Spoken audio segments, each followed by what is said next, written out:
Amanda, we'll start with advancing to the Great Eight. Just talk about being able to continue playing with this group. Yeah, I think this group is honestly the most fun team I've ever been on. And finding out that this is the first time ever in BGBB history to make it to win 2 games in a postseason tournament, it just makes it extra special. Amanda, did you have to, I'm sorry. Is there any strategy you guys had to use? Because they seem to be pretty scrappy, staying with you. Yeah, they're definitely a really scrappy team. They have a really great defense, and offensive as well. They have some pretty heavy hitters, but we have been focusing on pretty similar goals throughout the whole season, is attacking with our team defense, playing together, front row, back row communication, and just doing what we know we can do, and just kind of playing our game, and the score will take care of itself. Did you talk about using your height to your advantage at all? Or you have the height advantage? Well, it definitely helps. I think that being able to be a versatile setter, to kind of do what I want and to be able to run who I want with my amazing offense, it definitely puts me in a position of almost power, but to be able to know that I can set whoever and trust them to get the job done, or I can also use myself, definitely gives us, I think, a little bit of an advantage. Amanda, that third set was very competitive, back and forth. Mm-hmm. For you, what was kind of that deciding factor where you guys were able to pull away for that set? Yeah, I think that our resets are very helpful for us. Being able to take a breath, kind of look each other in the eye, and just remember why we play the game. Playing for each other and remembering that it's bigger than just a volleyball game. And so we play better when we're calm and not as frantic, so just taking that breath to reset definitely helps us. Any more questions? Thank you. Thank you. All right, Coach, if you want to start with an opening statement, we'll open up for questions. What a great win. Again, Amanda mentioned this is the first time for me to get 2 wins in a postseason. I've been fortunate to win in the NCAA, and the only time we won in the NIVC in the first round was in 2019. This is special for many reasons. First of all, to earn a win against a very good Wright State team that had a great season and just really well coached and tough team to play against because of relentless defense. I was looking at a box score, and it's almost hard to believe that we had one more dig than them. It felt like they were digging everything. But it showed again, tonight we showed once again the character that our team has. Winning is very hard, and to keep winning consistently as our program has been doing, and in this season too, the credit goes to our players. I have a great staff. I have to mention my staff, Alex, Ali, and Sean, who prepare the team really well with the scouting reports and with video and with just being great teachers in the gym, and the work that they do behind the scene to help me prepare the team is invaluable.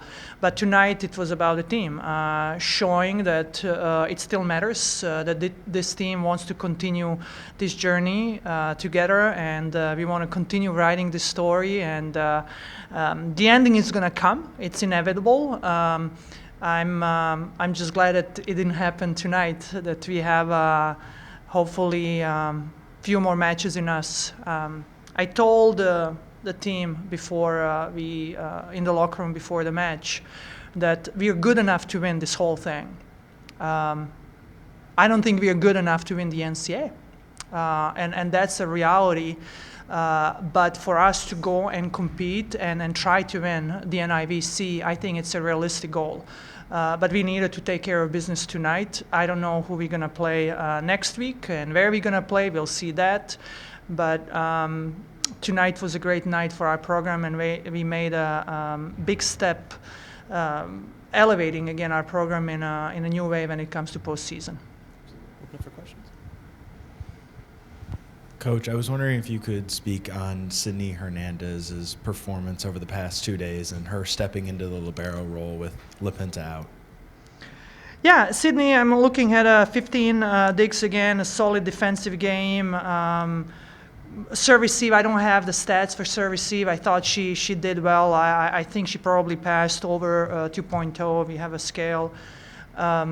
I love, again, I said yesterday, her calmness, her composure is impressive for a freshman. I think for her just to step in a role that we had a Lindsay LaPinta fulfill beautifully all season long, and we didn't skip a beat in that role. So she's a part of it. You know, we always say one player doesn't win a match or doesn't lose a match. It takes everybody. And when our team, when everybody does their part, we are pretty good. I want to mention actually a couple of players who were difference makers. Bella Aubie came in and did a really nice job with serve receive defense, and then serving behind the serving line. We scored. She aced, I believe. Got an ace in a third set to win that set. So she was a difference maker. And then Eddie, I thought Eddie stepped in and did her role well.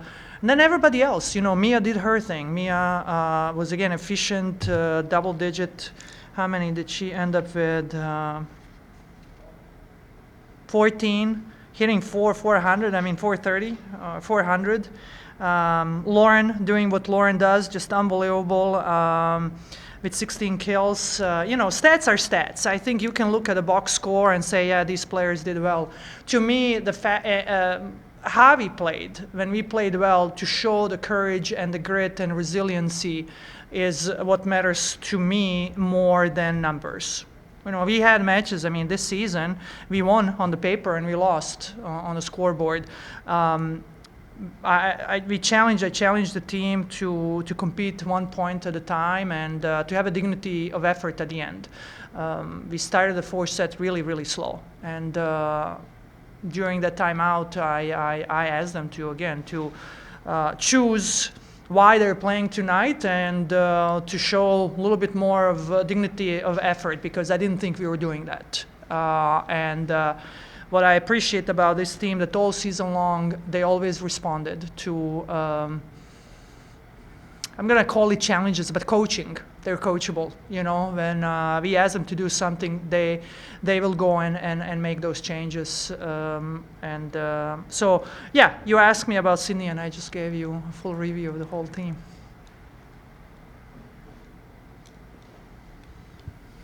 Coach, you mentioned how resilient this team is and how well they are able to come back from slow sets or come back from any sort of challenges as well.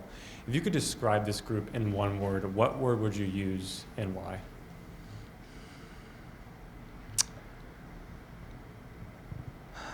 That's a hard question, just one word. I'll use this word tough or resilient. And I think last month during practice, I told them, and I saw some of our players were surprised that I said this. This might be one of the most mentally tough teams because of everything that we have been through off the court emotionally. We had some tough losses this year, and we went through grieving process. We lost two dear friends of our program, John Stansberry and Mary Sutherland. And those are hard things for young people, dealing with death, right, and loss, and to go through season while you're dealing with that. And then off the court with personal lives, with families, and dealing with fatigue and pains and aches. We have players who don't jump probably 3 days out of 5 that we practice, that we are saving them. I mean, there's a lot of stuff that our players sacrifice and go through, and how they've been dealing with just shows a lot of mental toughness. And for us, again, to be winning in the fashion that we've been winning, and in 5-set matches and bouncing back, the word I would choose is just tough or resilient, I guess. And then, Coach, you mentioned, don't know where the next match will be, but can you just talk about playing in front of these fans this season and what it's meant to have the home court advantage? It's home court advantage, right? Our Falcon fanatics showing up against students, being here. This is last week of school and getting ready for finals next week, and they show up here to support us. Our band, students again, showing up. Then our community, it's cold outside, it's snowing, it's freezing, and then they choose to come and support us, and we are just grateful for that. And it's been all season long that we have our people being our seventh player on the court. It means a lot, and that's why it meant a lot for us that our administration supported us in hosting the first 2 rounds, so we could have a little bit higher chances of winning, because home court advantage matters. And I love, and I just had actually the athletic director from Wright State came and congratulated and just gave compliments about our facility and about our people and how great we are putting events together, and that means a lot.